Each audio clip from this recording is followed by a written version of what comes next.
Ready? 1, 2, 3. Oh my gosh. Let's go. Let's go.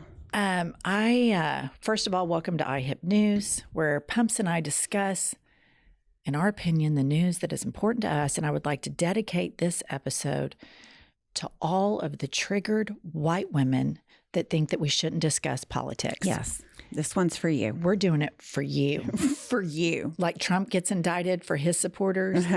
We're doing this episode for the triggered white women. Absolutely. And today we are going to discuss the former president of the United States, Donald Trump, self-proclaimed billionaire, and I guess self-proclaimed big follower of Jesus. Yes, and he thinks he is the Messiah now. Yes, he is now, as most billionaires do, he is now selling Bibles. Right. On the heels of his cologne because he stinks like shit and his disgusting, horrific gold tennis shoes. Yeah. That's wild, isn't it? And I started thinking, why would people want to buy a Bible from this man? It's obvious that it's such a grift. Right.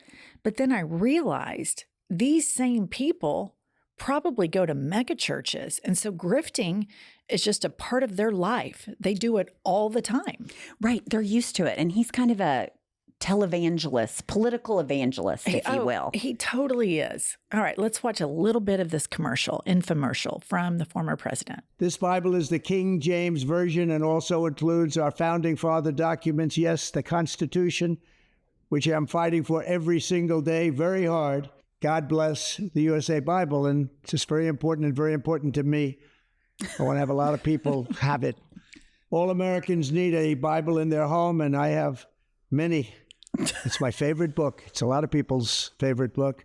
Religion is so important. It's so missing, but it's going to come back, and it's going to come back strong, just like our country is going to come back strong.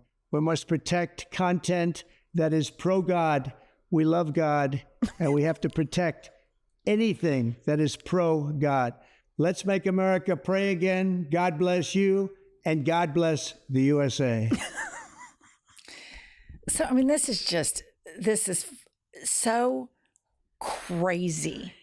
It's so crazy. And of all the people on the planet that should be schlepping a Bible, it's not him. And I take exception to say he's fighting for the Constitution. He tried to overturn democracy. Every ounce of that is performative. It's so hypocritical. And I think the larger question is, there's always been con artists. Right. There's always been grifters.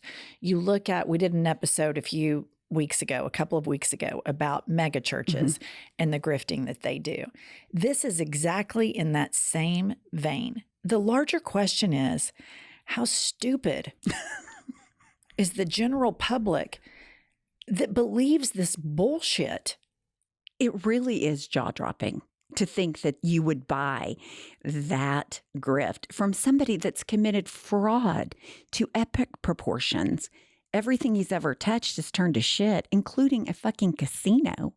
We know from Michael Cohen that he thinks all the religious stuff is quote-unquote bullshit. So I'm flabbergasted. This is something that is ubiquitous in right-wing politics, Absolutely. And it is buzzword politics. Yes. And so he says, make America pray again.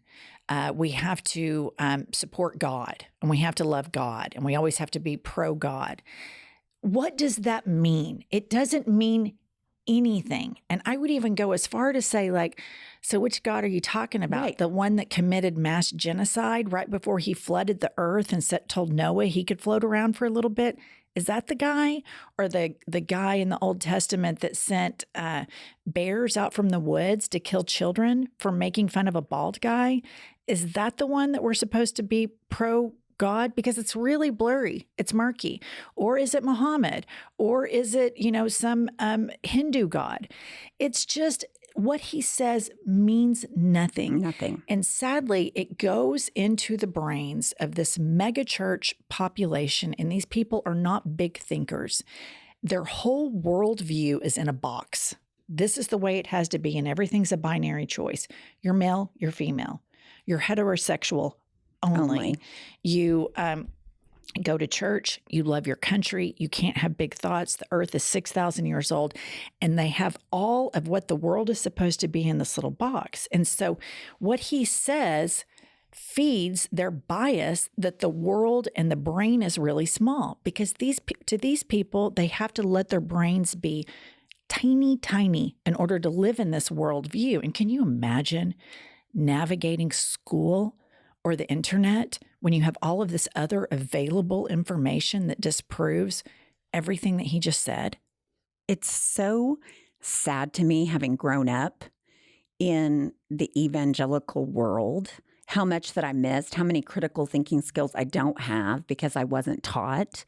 So to me, it's dangerous, especially with the King James Version. I mean, that's the worst one for women, for minorities. I mean, it is the most subservient, male, patriarchal of all the versions. But that's what they want. That's what these followers want. And a lot of these mega churches do this hoodwink thing where it's like all are welcome. And so they think, oh, we feel good, like our church is into gays. But when you get a few weeks into it, the gays are going to hell, that you can't lose your virginity before. And it's all of this stupid stuff that doesn't matter, that doesn't advance our species or our civilization. It's buzzword bullshit. And what is so sad is that so many people fall prey to this, and they do not criticize him or the religion, which both are incredibly worthy of criticism, and instead criticize the people who think critically.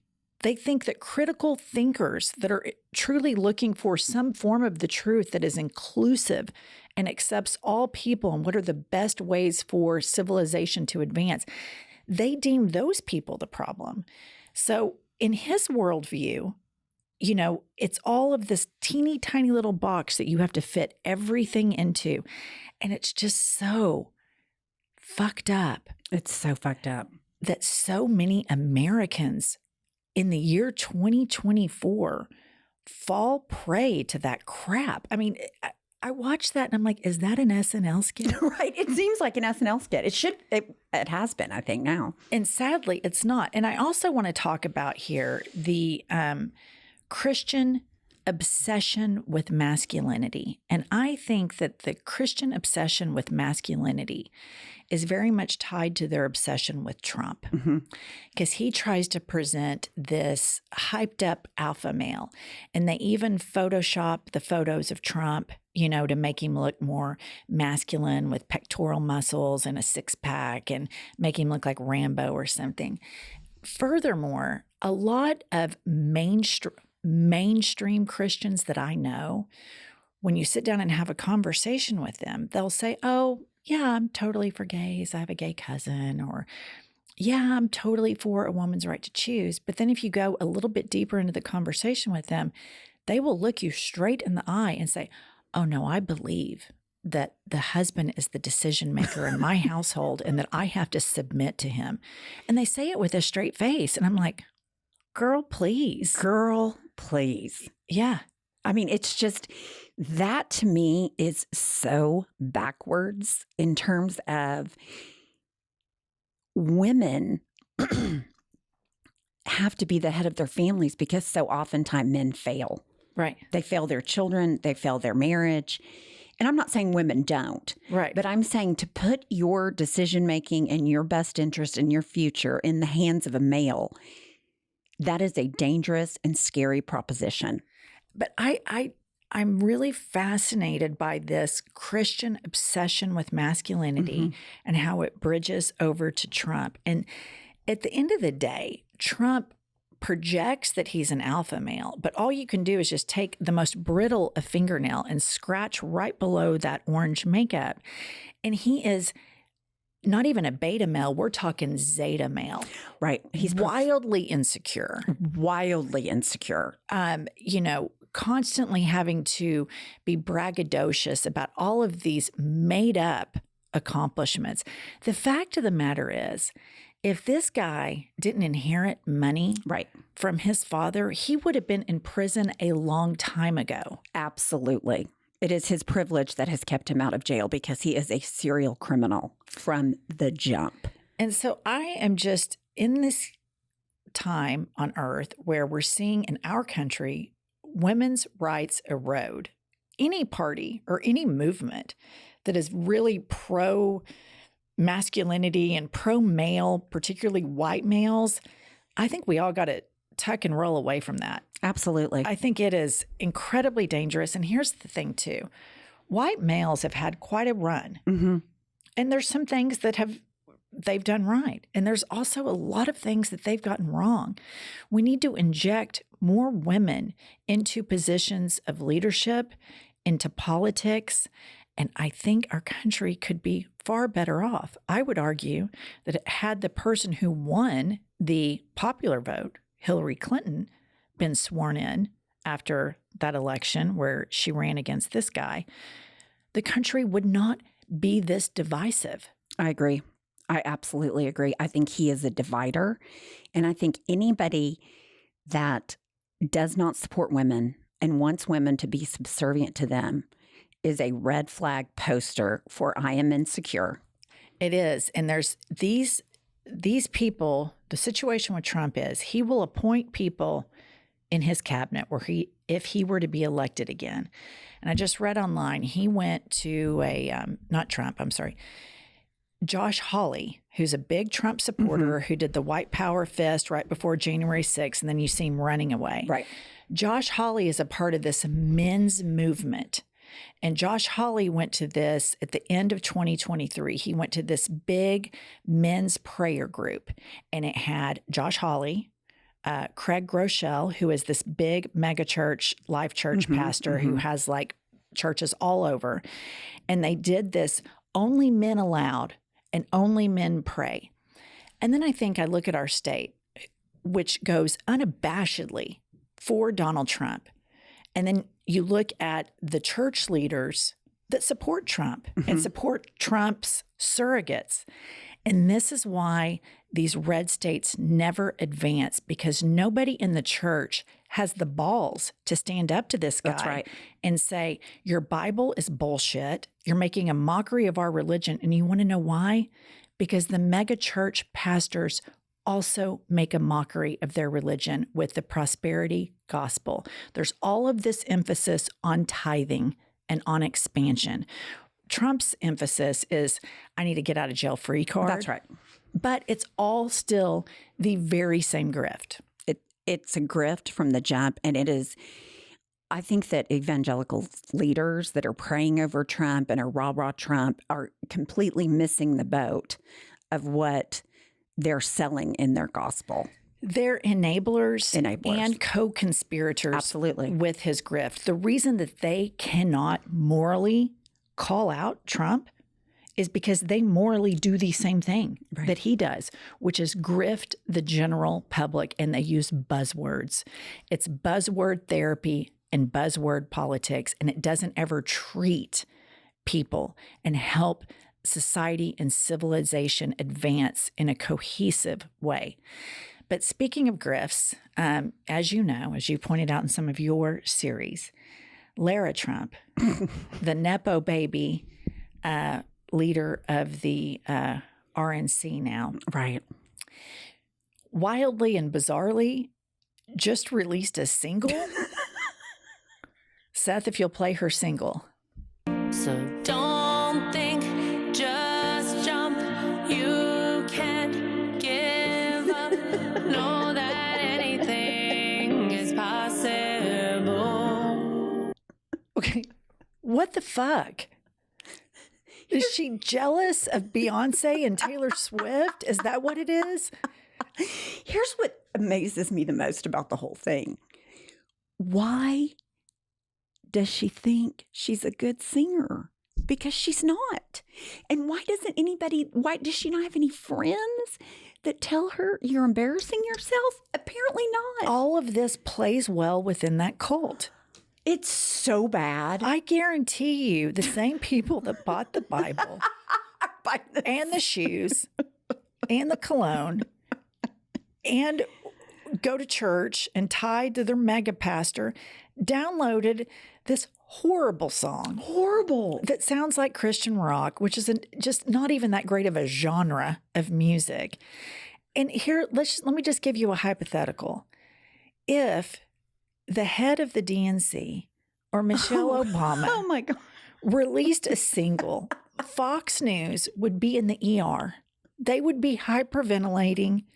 Their sitting heart rates would probably be at 190. I don't even know that they could finish the news. Right. They would lose their You minds. have to get oxygen on the set. Hypothetically, if any Democrat even attempted to do this shit show grifting that they do, they would lose their minds. And let me remind you that the current president of the United States goes to church all the time. All the time. And they're acting like he's an asshole.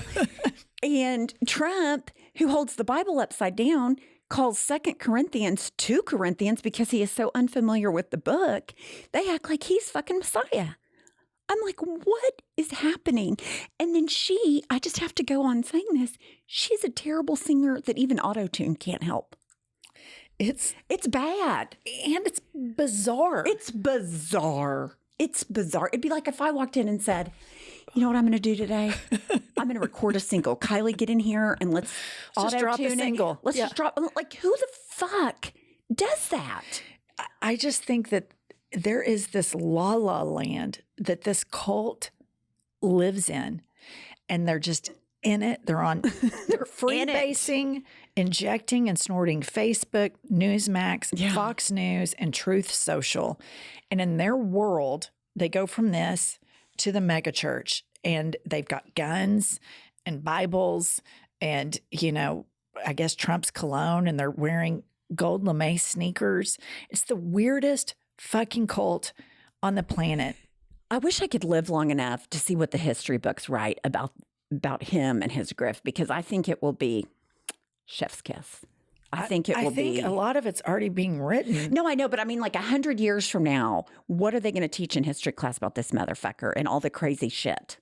It's going to be just unbelievable. We're living it. No, I know, Yeah. but I mean, it's just going to get worse over time. Yeah. I mean, it's just going to get so much worse. No, over it's time. not going to age well. No. And these, the followers of Trump, and he knows exactly how to get them, Absolutely. is to say Bible and God and Constitution. And they don't have any deep thoughts behind just the performative buzzwords of those, because their religion has taught them, don't question. Right. Criticize the questioners. Right. Shame them for being smart enough to raise a question. And, being non-religious and growing up in the Bible Belt, I will tell you that the evangelical megachurch attendees have this overwhelming sense of entitlement that nobody can criticize their religion. And they freak out and they lose their minds if you present a rational, thoughtful question, or if you even suggest a tinge of criticism towards their churches or towards their faith. They lose their mind and they think they're above it. It is this crazy narcissistic entitlement. And so he embodies narcissistic entitlement. Right. So that's why these people are not strange bedfellows. They are very comfortable, cozy bedfellows. And you don't see any megachurch pastors, I haven't seen one in the state of Oklahoma, stand up against that clear grift of their holy book. Right. Just look the other way. But by God, we're going to criticize everybody who even criticizes our faith. I've had it up to my eyeballs because I live in a community where I see no good that has come from these mega churches. But lastly, I want to talk about AI, artificial intelligence. And I was kind of against it until you sent me this tweet yesterday.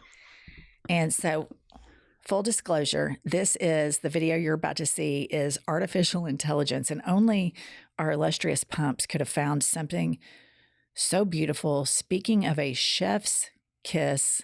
Enjoy this. It's time for us to talk about my erectile dysfunction. The fact is that I can't get an erection. In fact, I haven't had a boner since 1978. It's the real reason I am the awful person I am today. My penis is like a mushy little Vienna sausage.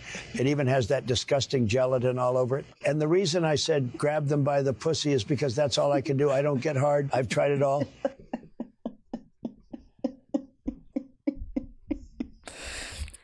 How do you feel about AI now? Fucking love AI. I mean that, when I first saw that, I thought, I'm going to die. You know what? If you hooked him up to truth serum and a polygraph, that's the problem. That's what he thinks of himself. That's right. Because we can tell. If you just scratch right below the orange makeup, that's what it is. Yeah. It's so good. All right. So listen up, viewers. The election is coming. And for those of you that do have a sense of reality-based faith that you don't try to project onto other people, that is only personal to you, and that is more about the collective good and not capitalistic individuals, you should be the ones that stand up the loudest against Trump. It shouldn't be us. Right. It should be those within the faith that want to defend their own faith. I just don't see it. I see them all piling on and supporting this crazy lunatic. Yeah, I certainly can't name anybody that's come out against him. I really can't. Because they quietly whisper it. Right. Because we're not really for Trump. But we're not going to stand up against him. Right. Yeah. All right, listeners and viewers, Pumps, tell them. We will see you when we feel like it.